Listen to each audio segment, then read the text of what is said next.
Okay, so this is my YouTube video. I'm going to be looking at the history of TV, how it got from analog to HD, and where it's going to go on from there.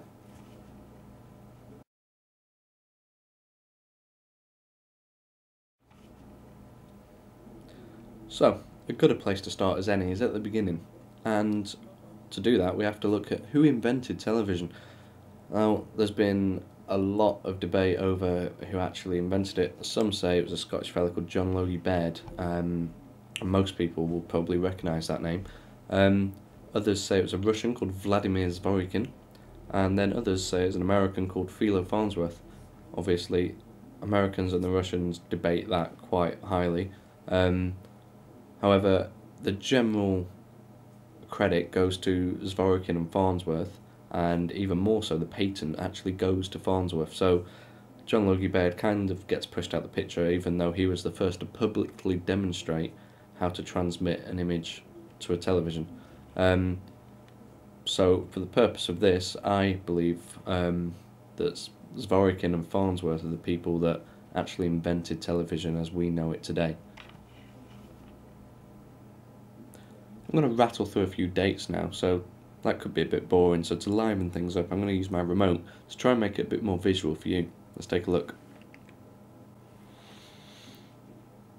In 1927, the BBC became the corporation that we know it today. In 1932, they started using Baird's system to transmit TV. However, in 1936, they changed this into the system that was used by Farnsworth and Zworykin. In 1939, the suspension of the TV service came about because of World War II. However, in 1946, it came back and the TV licence fee was introduced. In 1949, BBC television service began to spread outside of London. In 1950, the first cross-channel broadcast from France to England took place. In 1953, using 21 cameras and viewed by 27 million people, the coronation of the Queen took place. In 1954, the Daily News Bulletin started, as well as the first on-screen weather presenter, who was George Coling. In 1955, independent television started being broadcast in the London area. In 1958, the amount of households that had a TV exceeded the amount of households that only had a radio. In 1958, the BBC used videotape to broadcast a show, and that is when VHS became the supported format over Betamax. So what came next?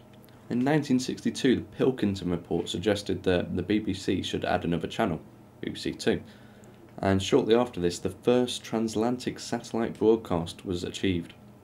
In 1964, the Pilkington Report saw BBC Two come in place. In 1967, the start of colour transmissions started on BBC Two. In 1969, audiences around the world watched the moon landing, and in 1969, colour service was available on ITV and BBC One. In 1972, there was a removal of restrictions on broadcasting hours, while 1973 saw the teletext system demonstrated by the BBC. In 1974, video recorders went on sale, and in 1976, colour sets outnumbered black and white sets. 1982 saw the Channel 4 start in England, Scotland and Northern Ireland. In 1983, start of breakfast television by the BBC, followed by TV-AM on the ITV network. You'll be happy to hear these dates are nearly over, as we're going to jump from 1990 and the creation of B-Sky-B to 2006 when HD started.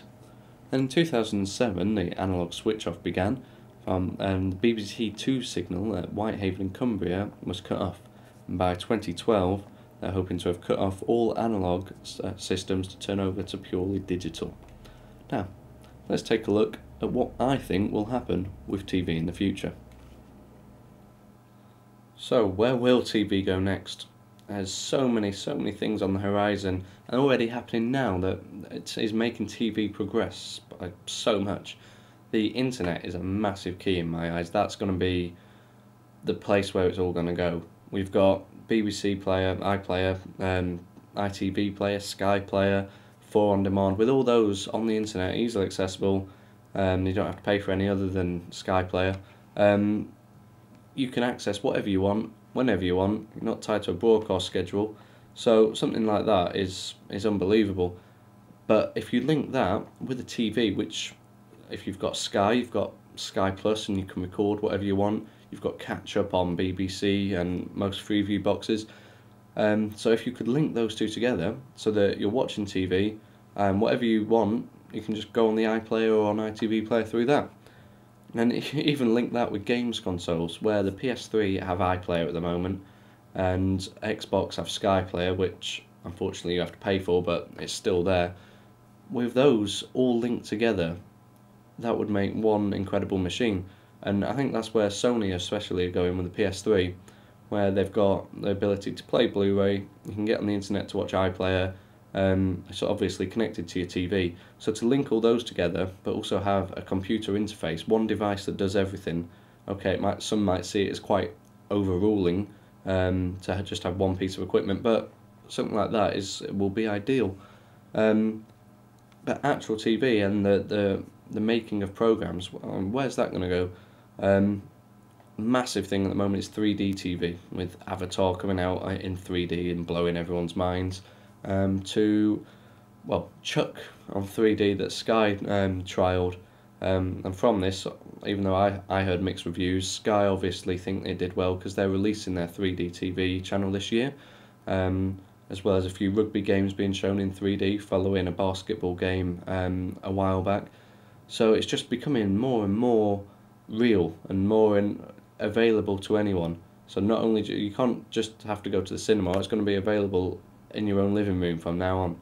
And obviously this will tie in with how HD is coming in everywhere, and everything's turning over to HD because it has to be that good a quality.